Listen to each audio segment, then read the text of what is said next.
I am doing another book haul today. As you can see, there's a lot more books right here. It's a combination of books that I've bought and books that I was given, either actually given or given by a gift card for my birthday. I'm running out of room on my book. There's no room on my bookshelf. I am stacking the books behind it. So after this, the next move might have to be to buy a new bookshelf. I have no idea where I'm going to put it. Probably a wall bookshelf maybe, because that's the only place in my room that isn't covered by books already. So, anyway. First book here is Need by Carrie Jones. And then I believe this is about either fairies or pixies. It was sitting there in the bookstore and I really liked the cover, so I bought it. I've heard good and bad things about it. So I do like books about fairies. The Iron King or the Iron Fae series is one of my all-time favorite series. So hopefully I'll enjoy this one.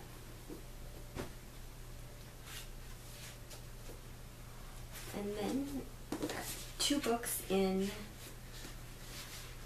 by Maggie Stiefvater. We got Shiver and Forever.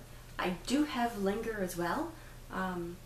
It just hasn't gotten here yet, so I do have more books on the way as well. And these are about werewolves.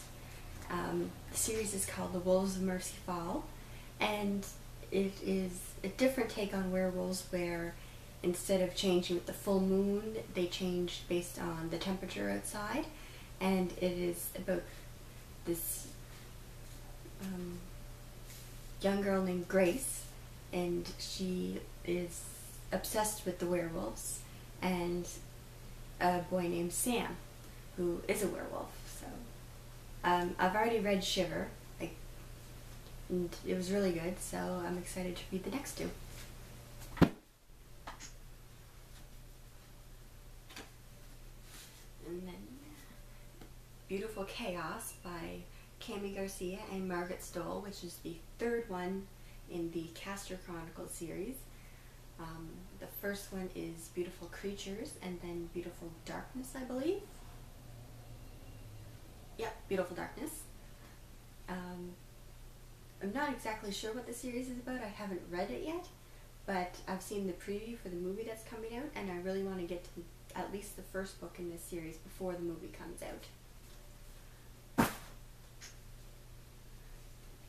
Then we have The Treachery of Beautiful Things by Ruth Francis Long. This is a really pretty cover, and the description actually kind of reminded me of the Iron Fae series, where it's this girl who, her brother gets taken away into this new world, and she finds a way in to go save him. So that definitely did remind me of the character Megan Chase from The Iron King, I believe is the first one, going in to save her little brother Ethan. So I'm really excited to give this one a read.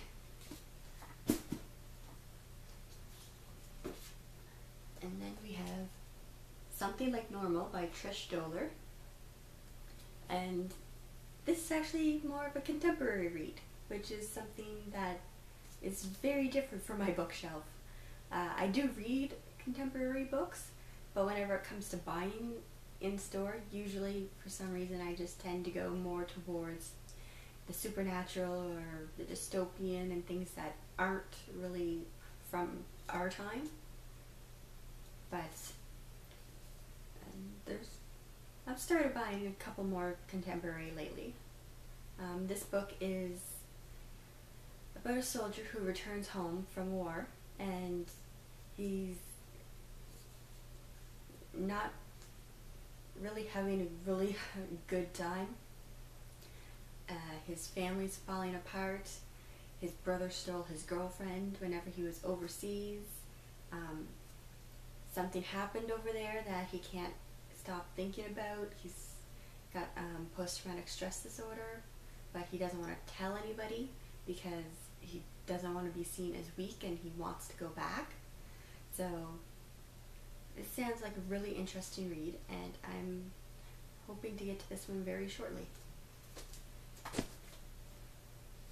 And then we have So Close to You by Rachel Carter.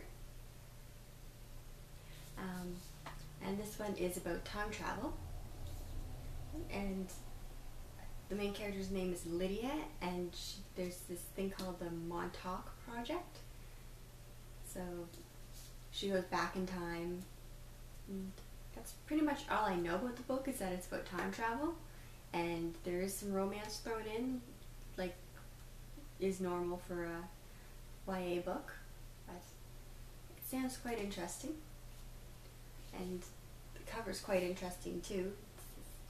Young girl staring off, and it looks like the beginnings of a tornado or some kind of thing in there. So that should be fun to read. We have Darkness Becomes Her by Kelly Keaton. And this is about a young girl named Aerie who has always felt like kind of an outsider because she's got teal colored eyes and silver hair, so she doesn't look like one would normally expect a regular person to look like, I guess. She's grown up in foster care. Her mom died whenever she was really young, but she gets a message from somebody she thinks is her mother. It does say on the back of the book that it is from her mother, and all it says is run, so she runs and goes back to her birthplace, which is in New Orleans, and says every creature she encounters, no matter how deadly or horrifying, is afraid of her. So I guess we'll find out why whenever I read the book.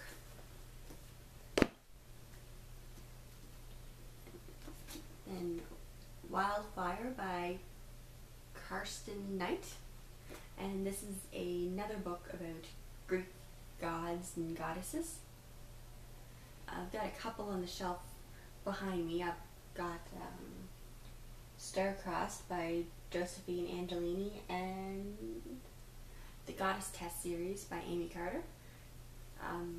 There's not a whole lot of books that I've read about Greek god and goddesses yet, but it is something that I'm actually interested in. I do love mythology, so I'm excited to give this one a read. Then we have The Chosen Ones, which is the first book in the Lost Souls series, and that's by Tiffany Truitt. And this is kind of a dystopian book. It is in a not so distant future.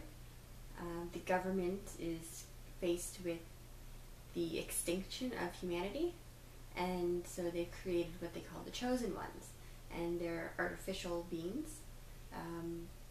And this main character, Tess, works at Templeton, which is a Chosen Ones training facility, and she meets one of the Chosen Ones, James. Actually, I'm not sure if he is a Chosen One or not, it doesn't say. But she meets James, and he's very attractive, apparently, so it should be interesting to read. I use the word interesting an awful lot.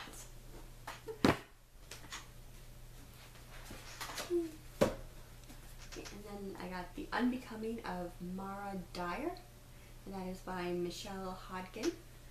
And I'm not quite sure what this one is about. I know that she's in a car accident that she survives and her family moves away, and then she's seen things that shouldn't be there. I just know that I've seen it on a lot of people's shelves, and a lot of people have reviewed it and given it. I know some people have hated it, some people have really liked it. So whenever there's a book that creates a lot of not so much controversy, but there's a lot of differing opinions about it, I usually like to check it out. I don't usually read reviews until after I've read the book, just because if I know I'm going to read the book, I don't want other people's opinions to kind of influence what I think about it. And there's always the, you know, there always could be spoilers in a review as well, even though most people do try not to have them. So I haven't read any of the reviews about it. I've just kind of seen hated it, liked it, loved it, amazing book, awful book type things. So I'll get around to reading this one eventually, and hopefully I'll like it.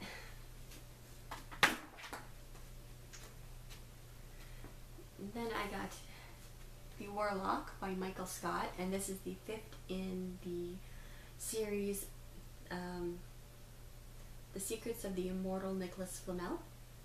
And this is a series about two twins who get involved with Nicholas Flamel and his wife, and since they're twins, there's some kind of power with them.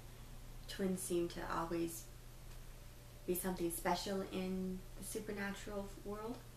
So I really like this cover though. It's really gold and shiny.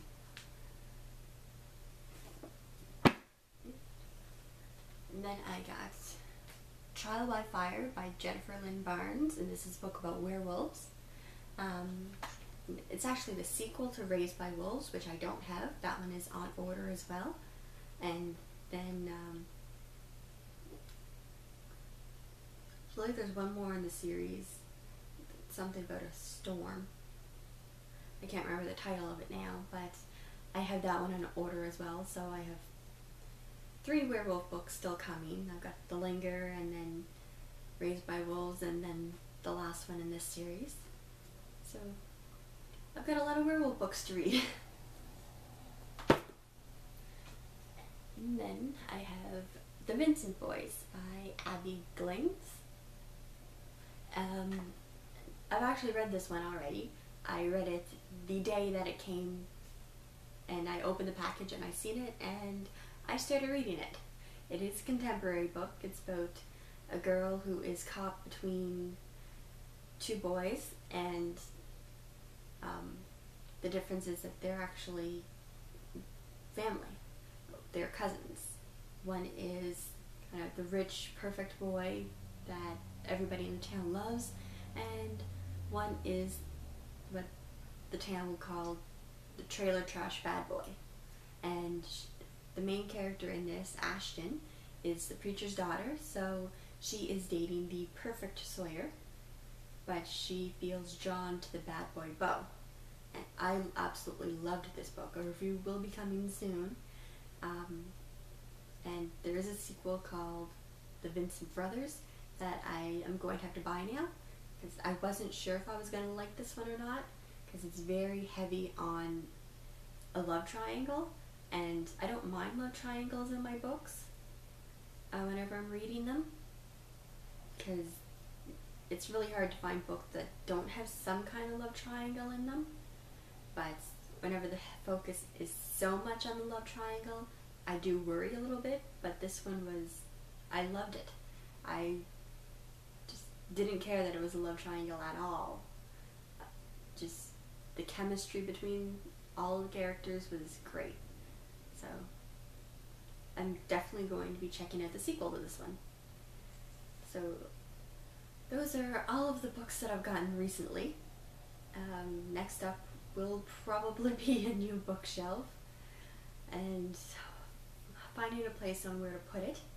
I might just have to buy a shelf that goes all the way around my room, and hopefully there'll be enough space on there. Because Christmas is coming up as well, so there'll be more books there. Lots and lots and lots of books. So next up as well should be a review on the book, what was Tiger Lily by Jodi Lynn Anderson. How did I forget that? I really like that book. I can't believe I forgot the title. And then a review on The Vincent Boys. And I haven't started a new book yet. I'm not quite sure what I'm going to read next. I guess we will see later. that's it for now, and I'll see everybody next time.